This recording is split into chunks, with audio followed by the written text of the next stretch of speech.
18h15 à Niamey, c'est l'heure du forum du studio Kalangou.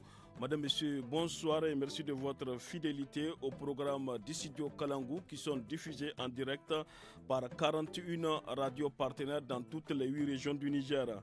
Des programmes aussi disponibles sur notre page Facebook Studio Kalangou, notre site internet www.studiokalangou.org et sur WhatsApp. Aujourd'hui, le forum du studio Kalangou a pour thème la réalisation du projet de la Grande Muraille Verte. Où en sommes-nous?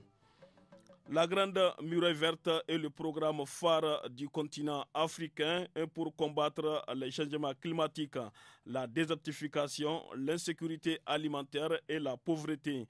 D'après un bulletin publié par Action contre la désertification de l'Organisation des Nations Unies pour l'alimentation et l'agriculture, ce projet peut transformer la vie des millions de personnes par la création d'une vaste mosaïque de paysages verts et productifs à travers l'Afrique du Nord, le Sahel et la Corne de l'Afrique. Adoptée par l'Union africaine en 2007, l'initiative de la Grande Muraille Verte pour le Sahara et le Sahel rassemble plus de 20 pays africains ainsi que des organisations internationales, des instituts de recherche, la société civile et des organisations communautaires.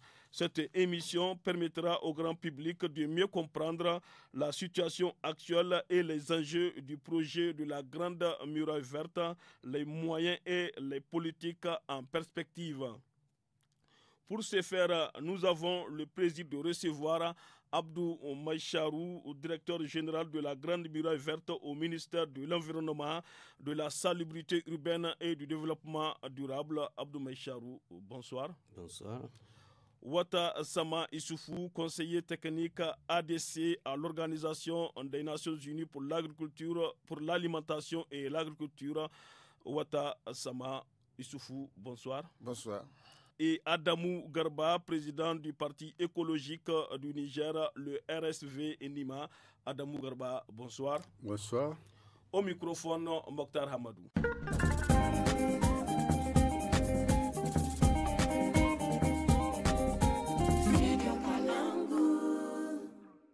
Abdou Maïcharou, que peut-on retenir au sujet de ces projets, de ces grands projets africains?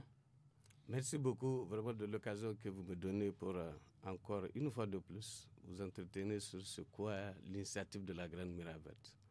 En fait, il faut un peu faire le recul pour voir comment l'idée est venue. Et dans le cadre du SANSAD, dans les années 2004-2005, lors de cette organisation, une idée a émergé de l'ancien président Olusegun Obasanjo, le président du Nigeria. Et compte tenu de cette avancée de désert-là, il avait émis l'idée de est-ce que dans le cadre de SANSAD, on ne peut pas ériger un mur vert. C'est ça le Great Green Wall. L'idée a été bien saluée, en tout cas parmi ses pairs, ses collègues chefs d'État d'antan. Et Abdoulaye Wade, en tant que le président de la commission environnement du NEPAD, a repris l'idée et a cherché à la concrétiser à travers plusieurs réunions de chefs d'État et de gouvernement qui sont passés dans tous les pays de l'espace sahélien. Mais l'idée concrète a été vraiment concrétisée avec la tenue de la première conférence des chefs d'État et de gouvernement qui s'est tenue à N'Djamena en juin 2017. 2007, qui a ouvert à la signature une convention qui a été élaborée pour mettre ensemble tous les pays du Sahel qui sont vraiment partants dans cette initiative-là. Le Niger était présent.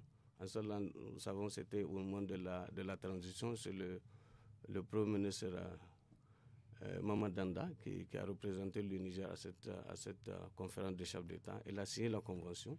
Du retour ici à Niamey, également, l'idée de cette cette initiative-là a été soumise au niveau de l'Assemblée nationale, la représentation populaire nigérienne, qui a également ratifié par loi cette conférence, cette convention portant création de l'Agence panafricaine de la Grande Muraille Verte. Mais il faut noter, au moment de cette conférence des chefs d'État, en tout cas 11 pays du Sahel qui se sentent très menacés de cette désertification-là, sont partants, ils ont signé la convention dans le Niger. De retour, chacun dans son pays a mis en œuvre le processus pour la ratification de la convention portant création de l'Agence panafricaine de la Grande Muraille Verte. Ici, au Niger, nous l'avons adoptée en 2012. Formellement, il y a une loi qui a adopté, qui a ratifié la convention portant création de l'Agence nationale de la Grande Muraille Verte. Bon, de retour du Premier ministre ici, donc nous, on nous a mis en œuvre pour pouvoir comment il faut concrétiser cette idée panafricaine au niveau national, avec l'appui de la FAO qui nous a aidés pour recruter des consultants pour voir comment concevoir un programme qui cadre parfaitement au contexte nigérien dans le cadre de la mise en œuvre de cette initiative-là. Ici également, il y a eu beaucoup de processus, beaucoup de forums régionaux qui ont eu lieu dans l'ensemble des régions pour comment donner un contenu à la mise en œuvre de l'initiative de la Grande Muraille Verte. Ensuite, en novembre 2011, il y a eu un grand forum ici à Niamey qui a regroupé l'ensemble des participants des régions, ça doit être les représentants du gouvernement, de la société civile également, qui ont adopté le contenu de notre plan d'action et de stratégie de mise en œuvre de la Grande Muraille Verte. Abdou Maïcharou, l'idée d'une muraille verte est apparue en 2002 à N'Djamena, au Tchad, lors du sommet spécial sur la lutte contre la désertification et la sécheresse. Aujourd'hui, 18 ans après, qu'est-ce qui a été fait sur le terrain? Non, mais vraiment, beaucoup de choses ont été faites. Mais ce qu'il faut retenir, au niveau de l'Agence panafricaine de la Grande Muraille Verte, un programme a été mis en place sur comment il faut mettre cette initiative-là pendant toute la durée. On s'inscrit dans le cadre de l'agenda 2063 de l'Union africaine. Donc, c'est pour cela, à partir de 2010, la date de repère pour cette initiative-là, c'est vraiment 2010. Donc, il y a eu un premier plan quinquennal 2010-2015, 2016-2021, ainsi de suite. Donc, le premier plan quinquennal 2010-2015 a été vraiment consacré à la mise en œuvre des institutions au niveau de chacun des pays qui portent cette initiative-là dans le pays. Mais parallèlement, ici, nous avons bénéficié de beaucoup d'appui dans le premier quinquennat du gouvernement. C'est dans les environs 500 millions de francs CFA qui sont mis à la disposition de l'agence, en tout cas en 2011. Donc, nous a dit non, on va commencer. Parallèlement qu'on fait les réflexions, il faut aller sur le terrain, occuper le terrain. Donc, c'est pour cela que nous avons jusqu'en date, uniquement le budget national, en date actuellement, c'est dans les 1 870 000 hectares qui ont été réalisés dans le cadre de l'appui budgétaire qui sort directement du budget national. Mais parallèlement également, nous avons commencé à élaborer des documents de projet, à être accompagnés par la FAO, le mécanisme mondial, pour élaborer des documents de projet, mais également les porter. C'est dans ce cadre-là que le premier projet que nous avons mis en place de 2015 jusqu'en 2018, le projet Fleuve, Front local environnemental pour une union verte, c'est toujours le financement de l'Union européenne avec la mise en œuvre accompagnée par le mécanisme mondial de UNCCD. Donc, ça a pris fin en 2018 et ça a porté sur 10 communes. Et les résultats également sont très importants en termes de récupération des terres, en termes de l'embauche, en termes de création d'emplois et surtout en termes de création d'une initiative que nous appelons les fermes agricoles communautaires intégrées. je dois un peu insister par rapport à cette initiative vraiment très importante où, au niveau de chacune des communes bénéficiaires qui disposent des terres, qui disposent d'un point d'eau et qui disposent de la main-d'œuvre et qui sont d'accord de travailler ensemble pour améliorer leurs revenus. C'est ainsi que, dans le cadre de ce projet-là, nous avons créé 4 fermes qui sont actuellement très importantes, sur lesquelles les populations tirent beaucoup de bénéfices. Pas très loin, ici, c'est à Karguebango. Vous allez voir l'exemple concret. Je pense qu'à un moment, la représentation nationale, ils ont fait une session là-dessus. C'est vraiment concret là. L'eau est maîtrisée, la terre est là, le périmètre est sécurisé, les gens sont d'accord, ils font les maraîchages, ils font la production du poisson, et aussi bien d'autres activités. Le deuxième projet que nous avons toujours avec le financement de l'Union européenne, mais cette fois-ci, dans la mise en œuvre est accompagnée par la FAO, le projet, ce que vous avez appelé ACD, là, projet Action contre la désertification. C'est piloté par la FAO. Vous avez en présence, peut-être Colonel-Major Ouattara va revenir là-dessus. Sur ça. En fait, là, c'est 10 communes. C'est 10 communes, le projet ACD, Action contre la désertification, c'est 2 communes. Après, il y a 2 autres communes qui sont ajoutées. L'objectif était de réaliser au moins, en termes de récupération des terres, 12 000 hectares. Ouattara va vous revenir pour vous donner les chiffres, mais là, nous sommes largement en dépassement de ces 12 000 hectares. Mais avec la combinaison de la technique manuelle, ça veut dire qu'on utilise les gens pour faire les ouvrages, mais également, là, nous avons introduit dans les zones reculées une autre technologie, la technologie Delphino. Et c'est le tracteur avec une charrue adoptée qui fait les ouvrages. Allez-y. Le deuxième aspect par rapport à ce projet-là, c'est la création des entreprises forestières.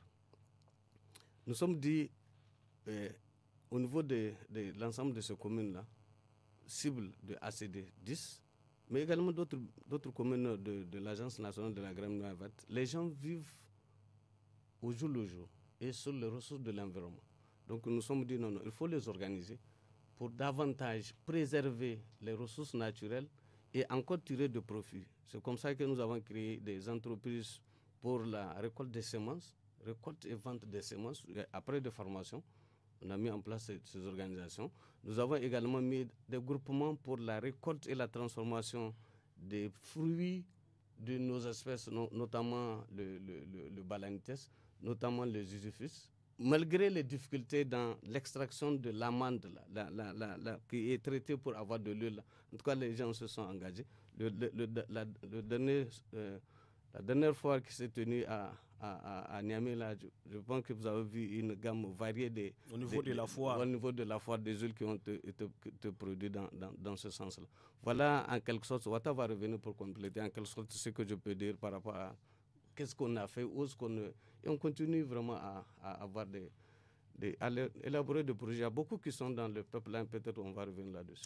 Alors, Ouattara Sama Issoufou, comment l'Organisation des Nations Unies pour l'alimentation et l'agriculture, la FAO, aborde-t-elle le projet de la Grande Muraille Verte? Bien, merci. Effectivement, l'un des projets majeurs à travers lesquels la FAO intervient pour la mise en œuvre de l'initiative de la Grande Muraille Verte, c'est le projet, vous l'avez dit, le projet Action contre la désertification. C'est un projet financé par l'Union européenne, ACP, et donc mis en œuvre par la FAO, pour soutenir les efforts mondiaux de la communauté internationale dans le cadre de la lutte contre la désertification. Dans ses causes les plus profondes, bien sûr, et également pour faire face à tous les effets, n'est-ce pas, liés à cette désertification, la dégradation des terres, la sécheresse, et cela dans les pays ACP. Ces pays ACP en particulier, c'est le Burkina Faso, c'est l'Éthiopie, c'est les îles Fidji, la Gambie, l'Haïti, le Niger, précisément le Nigeria et le Sénégal, hein, n'est-ce pas, et donc, c'est tous ces pays-là qui sont concernés. Pour ce qui concerne d'autres pays, en fait, ce projet les aide tout simplement à mettre en œuvre aussi des actions de restauration, pas exactement dans le cadre de la muraille verte, mais pour exécuter leur engagement vis-à-vis du programme d'action nationaux de lutte contre la désertification. Et donc, ce projet, n'est-ce pas, intervient au Niger. Il intervient au Niger sur une dizaine de communes, auxquelles nous avons ajouté 3, donc 13 communes, 3 dans c'est Bankilare, c'est Yagourou, c'est Terra, hein, n'est-ce pas, et puis maintenant 10 autres communes initialement ciblées pour la mise en œuvre de cette grande muraille verte. Et donc, ce projet s'est exécuté à partir de 2016. Et donc, depuis 2016 à ce jour, sur un objectif, comme il l'a dit, effectivement de 12 000 hectares, nous sommes actuellement à près de 14 000 hectares, combinant toutes les formes, n'est-ce pas, de restauration, allant de la restauration mécanique, comme il l'a dit, l'accent étant beaucoup plus mis sur justement cette restauration mécanique utilisant donc un tracteur équipé d'une charrue Delfino réversible qui permet, n'est-ce pas, de faire des demi-lunes qui perforent le sol de manière très profonde pour emmagasiner suffisamment d'eau et permettre donc aux plantes qui vont être mises en place, hein, n'est-ce pas, de bénéficier de l'humidité, ainsi créer, de faire des conditions de fonçage, n'est-ce pas, des terres. Donc, c'est des demi-lunes mécaniques qui sont mises en place et qui sont très opérationnelles et qui fonctionnent bien et qui permettent effectivement de donner des résultats très intéressants, hein, n'est-ce pas, en matière de restauration, parce que permet d'emmagasiner suffisamment d'eau. Et pour vous dire, ces travaux permettent de multiplier, là où la pluviométrie est de 500 mm, par exemple, de la multiplier par 2 à 3. Donc, ça veut dire qu'effectivement, la capacité d'emmagasinement de ces ouvrages est telle que, effectivement, on peut assurer, hein, n'est-ce pas, pendant toute l'année, pratiquement, n'est-ce pas, des réserves d'eau suffisantes pour les plantes qui vont être mises en place, soit par plantation, soit par ensemencement. C'est ce que nous avons fait. Donc, 14 000 hectares, n'est-ce pas, ont été restaurés, à la fois par la façon mécanique, mais aussi par des techniques d'autres telles que la restauration, par la régénération naturelle assistée, ainsi de suite, par la gestion des formations forestières. C'est toutes ces actions, n'est-ce pas, qui rentrent en ligne de compte pour faire en sorte qu'on arrive à ce résultat-là. Donc, comme espèces qui ont été utilisées, on a utilisé principalement, on a privilégié des espèces locales, parce que ce sont ces espèces locales-là qui présentent le plus de possibilités d'adaptation, n'est-ce pas, aux régions. Et donc, 5 espèces ligneuses, donc c'est-à-dire d'arbres, ont été utilisées à peu près, et 5 espèces également herbacées, toutes présentant des intérêts sur le plan d'alimentation fourragée et même dans certains cas d'alimentation humaine. Donc, voilà donc un projet qui vient améliorer la résilience, si vous voulez, des écosystèmes sur le plan, n'est-ce pas, des espèces, hein, n'est-ce pas, et permettre aux populations de tirer meilleur profit de ces opérations. Ouattara Sama Issoufou, puisque le projet de la Grande Muraille Verte est un projet panafricain, est-ce que les autres pays sont dans la même dynamique? Les autres pays, effectivement, sont dans la même dynamique, mais je peux, sans risque, en tout cas de me tromper, vous dire que ce qui a été réalisé au Niger est de loin plus important que ce qui a été réalisé dans les autres pays. De par le rapport global qui est élaboré par ce projet-là, hein, n'est-ce pas, au niveau global, c'est-à-dire au niveau international, le Niger s'est en tout cas doté des meilleurs résultats sur le plan en tout cas des réalisations. Et là, comme il l'a dit, à côté de ces réalisations techniques, il y a eu des actions en direction, n'est-ce pas, des groupements pour leur permettre de mettre en place, n'est-ce pas, des entreprises villageoises, hein, et pour leur permettre de bénéficier, n'est-ce pas, des actions autour, hein, n'est-ce pas, d'un certain nombre de réalisations, tel qu'il l'a dit, principalement basées sur les produits forestiers non ligneux, hein, et la transformation, n'est-ce pas, de ces produits. Donc, un certain nombre d'entreprises ont été mises en place. C'est le moringa, c'est les balanites, c'est les carités, c'est les fruits de baobab, ainsi de suite. Donc, toutes ces espèces, n'est-ce pas, sont mises en valeur et ont permis de mettre en place des entreprises. Mais le plus important, c'est aussi ce qu'on a pu favoriser, c'est l'intéressement de ces communautés à mettre en place des entreprises de production de semences. Et c'est une activité très importante et très lucrative pour les populations dès lors qu'elles permettent, n'est-ce pas, à ces populations de mettre à la disposition non seulement de ce projet des semences de qualité, que ce soit des semences ligneuses ou des semences herbacées, mais aussi, n'est-ce pas, à la disposition d'autres projets, d'autres organismes qui sont intéressés par ces semences-là pour la végétalisation du milieu. Voilà. Dans le cadre de la mise en œuvre de ce grand projet, est-ce que la société civile est impliquée? La société civile impliquée sur les questions d'organisation, parce que c'est principalement de ça qu'il s'agit, sur les questions d'organisation des communautés, n'est-ce pas, la prise en charge des actions, sur les questions de sensibilisation, hein, n'est-ce pas, et même l'administration, parce qu'il faut aussi parler de l'administration en affaires siennes, au niveau des communes d'intervention, pour que ces actions se réalisent. Donc, je pense que c'est ça. Abdou Bécharou, vous avez quelque chose à ajouter? Oui, merci beaucoup. Je voulais vraiment réagir par rapport à l'implication de la société civile. Ici, nous, depuis quand 2013, j'étais encore coordonnateur de cette initiative-là. Ça coïncide au moment où le pacte 3 également intervient. Nous avons organisé un forum national de la société civile à Dosso pendant toute une semaine. Nous nous sommes concertés avec la société civile et ce forum-là a accouché d'une déclaration, dite la déclaration de Dosso, dans laquelle la société civile nigérienne s'engage à accompagner le Niger dans la mise en œuvre de cette initiative. Ça, c'est le départ. Maintenant, l'un des projets, peut-être, on n'a pas eu le temps de le faire, le projet Fleuve est mis en œuvre, c'est vraiment un projet très compliqué, mais ça nous a permis vraiment d'asseoir et de sortir une initiative de travail beaucoup avec des partenaires. Le projet Fleuve, dans l'ensemble de ces communes, est fait avec les mairies, avec Amphit, mais également avec la société civile. Par exemple, dans les 4 régions de Dosso, c'est avec le RESAT. Le RESAT, c'est un autre réseau qui est sous le CNCOD, une coalition des ONG dans le cadre de l'environnement. Et dans les régions de Dosso, c'est avec MARP.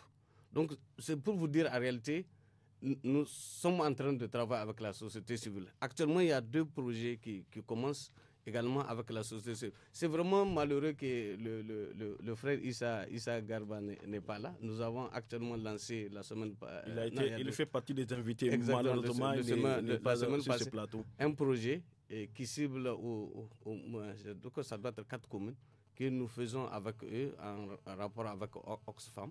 C'est également dans le cadre de renforcement de la résilience des populations dans les communes d'intervention.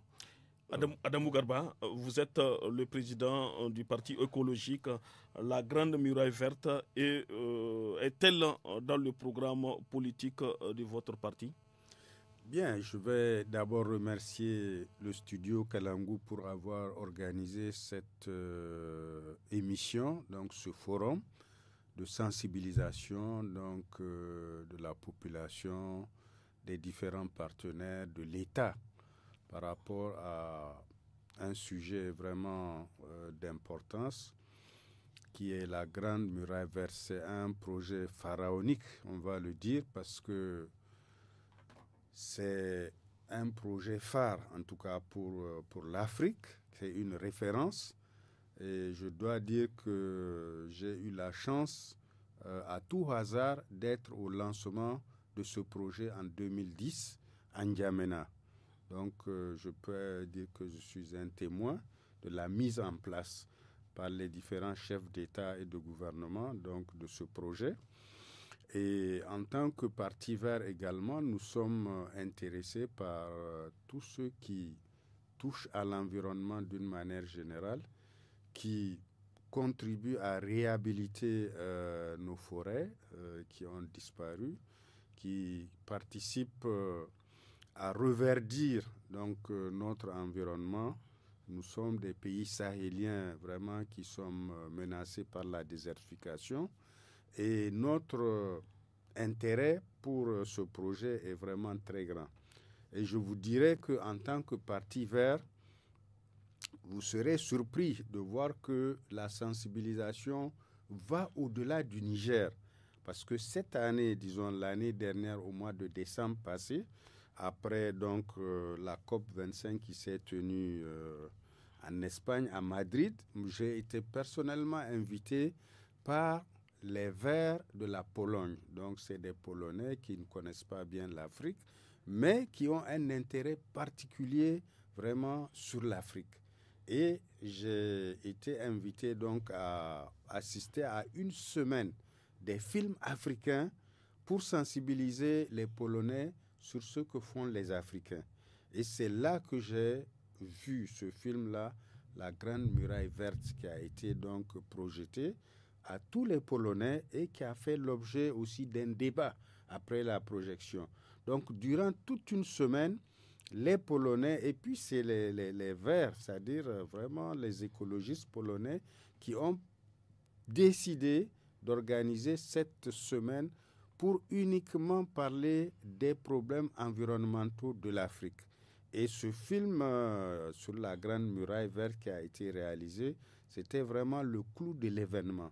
Et moi, personnellement, j'étais très fier de voir qu'au-delà de l'Afrique, d'autres s'intéressent aux préoccupations africaines et au-delà, donc, qui veulent également contribuer à ce que l'Afrique trouve des ressources additionnelles pour faire face à ces défis-là. Maintenant, moi, en tant que vert du Niger, ce qui m'intéresse vraiment, véritablement, c'est de voir la volonté politique s'exprimer à travers ce genre de projet. Vous avez le sentiment qu'il n'y a pas assez d'engagement au plus haut sommet de l'État? Voilà, c'est mon constat qui est tout à fait personnel, que les autres qui sont là, qui sont des spécialistes de la question, qui sont des professionnels qui s'intéressent à la cause, eux-mêmes, ils ont besoin de l'appui politique. Malheureusement, cet appui politique n'est pas toujours présent. Parce que quand vous regardez au niveau même de l'organisation politique administrative de notre pays, le ministère de l'Environnement, c'est un parent pauvre. Alors que toutes les ressources vraiment de ce pays, principalement l'agriculture, l'élevage, qui nourrissent la population, parce que nous avons du pétrole, nous avons de l'uranium, nous avons toutes ces ressources, mais ce n'est pas ça qui nourrit l'homme nigérien. Aujourd'hui, l'homme nigérien est nourri par l'agriculteur nigérien, par l'éleveur nigérien. Donc, nous estimons qu'en tout cas, jusqu'ici, le constat que nous faisons, la volonté politique n'est pas suffisamment exprimée. Et en ce sens que dans tous les pays du monde, quand il y a des urgences, c'est à l'État de déclarer une urgence. Vous avez vu quand tout de suite on parle du coronavirus, le président américain a déclaré une urgence nationale. Aujourd'hui, en matière d'environnement, nous sommes au-delà de l'urgence. Ça fait au minimum 2 décennies que nous sommes dans l'urgence environnementale au Niger. Parce que Adamou Garba, le président nigérien Issoufou Mahamadou, avait participé à la COP22 de Marrakech au Maroc. Il a quand même pris un certain nombre d'engagements. Les engagements que prend le président, nous sommes là à Niamey pour parler terre à terre. Vous avez vu la ceinture verte de Niamey? Vous, en tant que studio, vous avez participé à la sensibilisation, comment réhabiliter la ceinture verte du Niger. Or, nous, ce que nous disons en politique, on dit qui peut le moins, enfin qui peut le plus, peut le moins. Ça ne sert à rien de faire des grands discours dans des grandes réunions comme celle-là si le minimum qu'on ne peut pas... La ceinture verte, c'est quoi? C'est que 25 km sur 1 km autour de Niamey. Aujourd'hui, allez voir comment elle a été détruite. Nous voulons voir la volonté politique s'exprimer sur le terrain, pas dans les discours. Je pense que nous avons dépassé le temps des discours, nous sommes au temps des actions. Oui, Adamou Garba, la ceinture verte, vous l'avez rappelé, de Niamey est aujourd'hui devenue comme un espace ordinaire, morceleux et vendu, une décharge d'ordures aux grandes dames des responsables des services en charge de sa gestion et au mépris des textes de la République. À ces menaces s'ajoute la coupe du bois, une source d'insécurité principalement pendant la saison des pluies pour les riverains. Quel lendemain, Adamou Garba, pour ce poumon vert à Niamey? Ben, vous savez, au-delà des discours, au-delà des décrets qui sont pris en Conseil des ministres, nous voulons voir des actions. Parce que si aujourd'hui on avait commencé à poser ne serait-ce que le premier jalon que le président de la République, chef de l'État, aille dans la ceinture verte, poser la première pierre, dire voilà ce que nous voulons faire de la ceinture verte pour la récupérer, pour que plus un mètre des actions ont été faites à l'occasion des 3 août, des journées de plantation d'arbres. Des actions, mais des actions pour quelle, comment on va dire, pour quelle finalité? Aller repasser sur le terrain, voir le résultat quelques années plus tard. Il n'y a pas d'entretien selon vous? Nous-mêmes, nous avons planté des arbres qui ont été après, comment on va dire, abattus par des bulldozers envoyés par le gouvernement. Donc aujourd'hui, nous avons au moins l'expérience pour parler de la ceinture verte. Et nous disons que véritablement, jusqu'ici, nous n'avons pas encore commencé les véritables actions réelles pour pouvoir réhabiliter la ceinture verte de Niamey. Wata Sama Issoufou, vous avez quelque chose à ajouter? Oui, effectivement, je voulais ajouter qu'en plus de ce projet Action contre la désertification, comme contribution de la FAO à la mise en œuvre de la Grande Muraille Verte, il y a un projet qui a démarré, non des moindres, il y a 2 ans, et c'est le projet de restauration des forêts et des paysages. Donc ce projet vient avec une approche novatrice, celle de mettre les communes au centre de la réalisation, de la mise en œuvre des actions, évidemment restant toujours dans l'espace de la Grande Muraille Verte. Et donc, les moyens seront mis à la disposition des communes dans le cadre de transfert des ressources aux communes à travers l'ANFICT. Et c'est justement par ce processus-là que les communes sont responsabilisées pour la mise en œuvre des actions de restauration et ainsi de suite. Et c'est plus de 1500 hectares qui sont visés sur quelques trois communes, n'est-ce pas, d'intervention, n'est-ce pas, de ce projet-là, que sont Soukoukoutane, que sont Ilela et également Kolo. Donc, je pense que c'est aussi un projet d'une contribution très importante qui est en train de se mettre en œuvre et qui vient avec une approche nouvelle d'intervention mettant évidemment les communes au centre de la réalisation des actions. Maintenant, en matière de perspective, évidemment, la FAO poursuit c'est la mobilisation des ressources. Il va poursuivre la mobilisation des ressources pour certainement faire en sorte que... À travers des plaidoyers. À travers des plaidoyers. Et je crois que ce forum-là est aussi un cadre de plaidoyer, parce qu'en faisant savoir d'abord ce qu'on a fait. Ça, je pense que si tout le monde sait ce qu'on a fait, ce sur quoi ça a porté, les portées de ce qu'on a fait, je pense que ça va sensibiliser plus, n'est-ce pas, d'une personne pour s'intéresser, n'est-ce pas, à la question, que ce soit les partenaires, les autres partenaires, que ce soit également les nationaux, que ce soit aussi les privés. Si, en tout cas, il apparaît de toute évidence, et comme cela apparaît que ce sont des actions assez bénéfiques sur le plan des interventions, avec un retour d'investissement au bout de 2 ans, n'est-ce pas, sur les terrains d'investissement, vous récupérez le montant que vous avez. Pourquoi pas que des privés s'intéressent également à la question. Ça aussi, c'est une piste, je crois, de financement qu'il est possible d'explorer. Évidemment, il faudrait que tout le monde soit convaincu qu'il y a effectivement un retour d'investissement, qu'il y a bénéfice, n'est-ce pas, au niveau de toutes ces interventions que nous faisons au niveau du monde rural. Donc, la FAO va poursuivre effectivement la recherche des financements parce que, comme il a dit, c'est un projet pharaonique. C'est un projet pour la vie. C'est un projet pour les générations. Un projet panafricain. Panafricain. Je parle sous le contrôle, n'est-ce pas, du directeur de l'agence, que c'est près de 235 communes au Niger qui sont concernées, n'est-ce pas, par la mise en œuvre de cette grande muraille verte. Pour l'instant, on n'a choisi que 12, n'est-ce pas? Alors, Ouattara Sama Issoufou, comment freiner l'ampleur du phénomène de la désertification au Niger? Non, incontestablement, je pense qu'une des actions, c'est celle-là. C'est faire en sorte que cette grande muraille verte trouve sa mise en œuvre dans la plénitude totale. Ce n'est pas seulement des actions de restauration, mais c'est toutes les actions qui permettent, n'est-ce pas, d'améliorer la résilience des communautés vis-à-vis, évidemment, de cette dégradation du milieu. Qui dit amélioration de la résilience, donc dit amélioration des conditions de vie, amélioration des conditions économiques, n'est-ce pas, des populations, et donc capacité, n'est-ce pas, de ces populations à mettre en œuvre des actions qui soient vraiment génératrices de revenus et également qui restaurent encore mieux le milieu là. Donc voilà les choses par lesquelles, les actions par lesquelles il faut passer.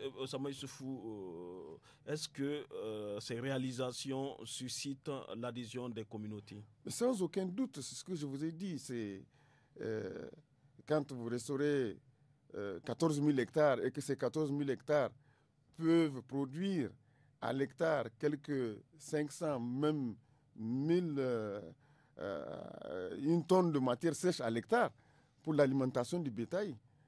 Et ça, c'est incontestablement, les populations adhèrent et trouvent leur intérêt dans la mise en œuvre de telles actions parce que la gestion, par après, de ces périmètres restaurés revient aux communautés.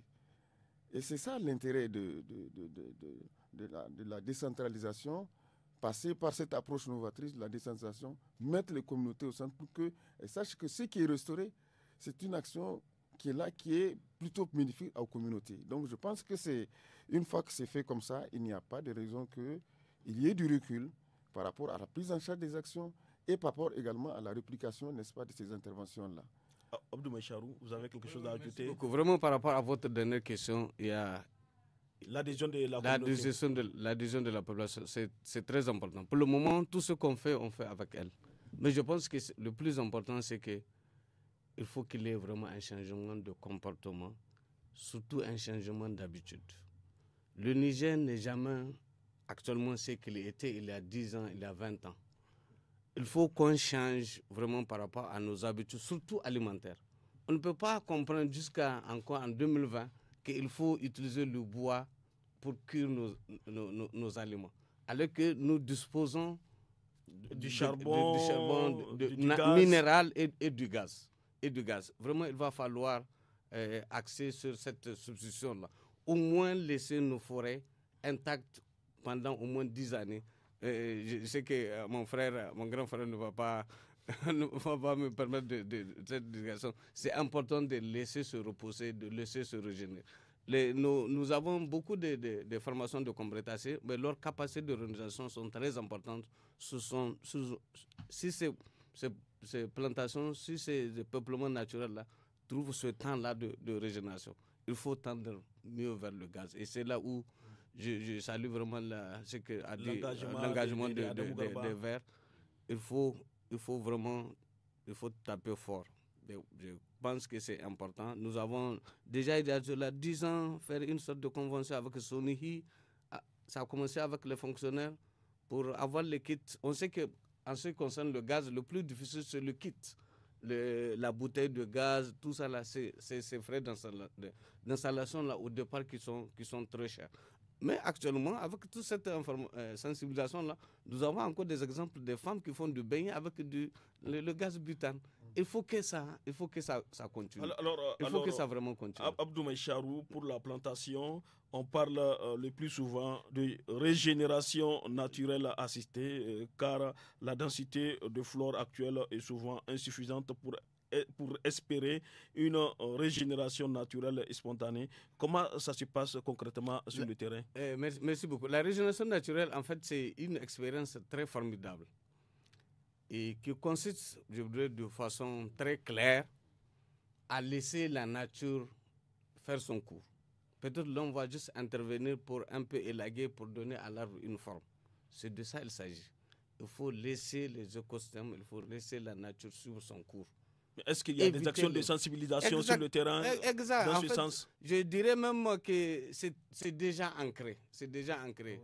Dans, beaucoup de projets ont beaucoup travaillé, et ça depuis longtemps, où les paysans eux-mêmes qui ont appliqué cette technique de défrichement amélioré, le repérage des plants, de les entretenir pour les laisser, ils trouvent beaucoup de bénéfices en termes de production de céréalières dans leur champ. Parce qu'on ne peut pas faire un champ comme dans la cour d'une maison. On ne peut rien voir. Non, non. Ça, ce n'est pas bénéfique pour même la production agricole. C'est de ça qu'il s'agit. Il faut vraiment laisser les pousses survivre, s'exprimer.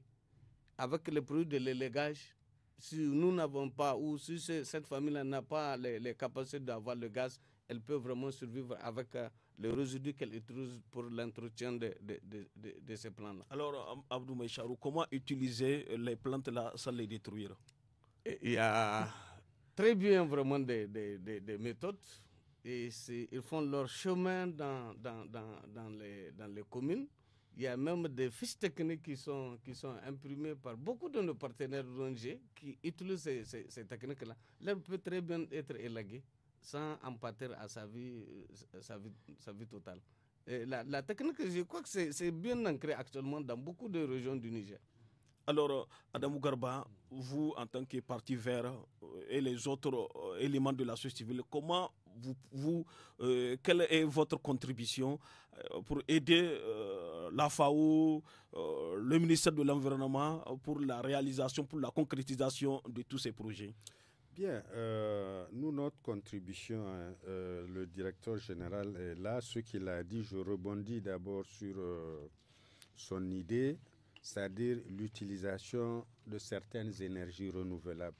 Nous avons le solaire, nous avons le gaz, et nous pensons que pour qu'on voit l'impact de tous les projets qui sont en train de mener, et il a si bien dit, il faut laisser un temps soit peu la nature se régénérer.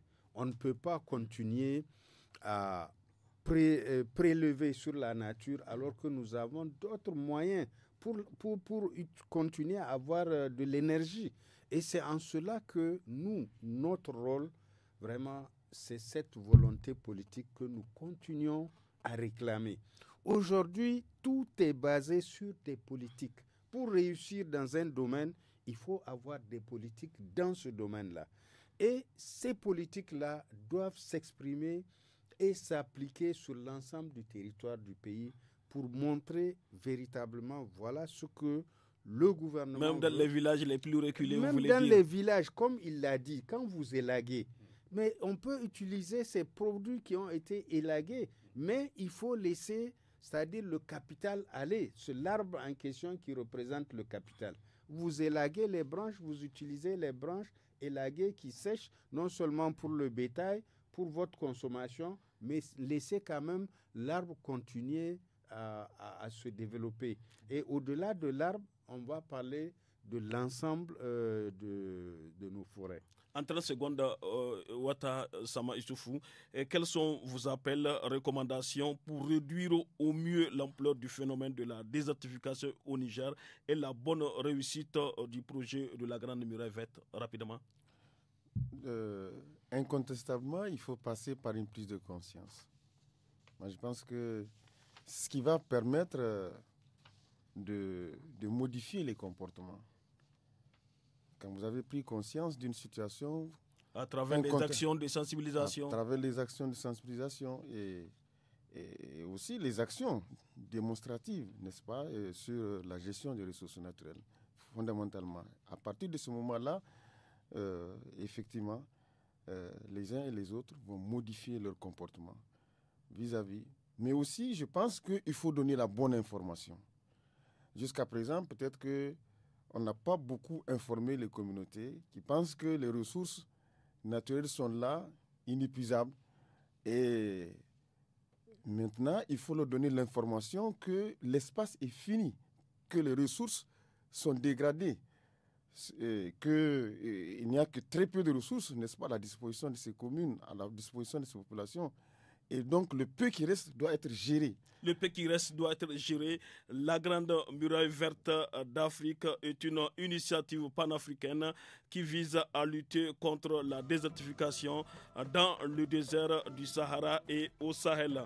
Compte tenu des objectifs à la fois environnementaux et sociaux affichés, les chercheurs de toutes disciplines ont un rôle important à jouer en mutualisant leur expertise pour guider les décisions des institutions gestionnaires du projet.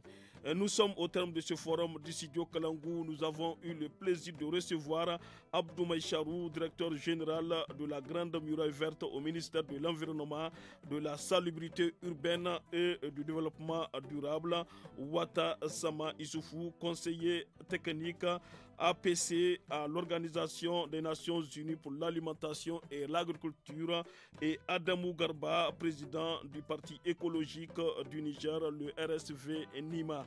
Merci à nos invités et à vous tous pour votre fidélité au programme du studio Kalangou qui vous parvient grâce à nos 41 radios partenaires. La technique est assurée par Seyni Isaka. Côté vidéo, Ayouba Mustafa. Merci, au revoir.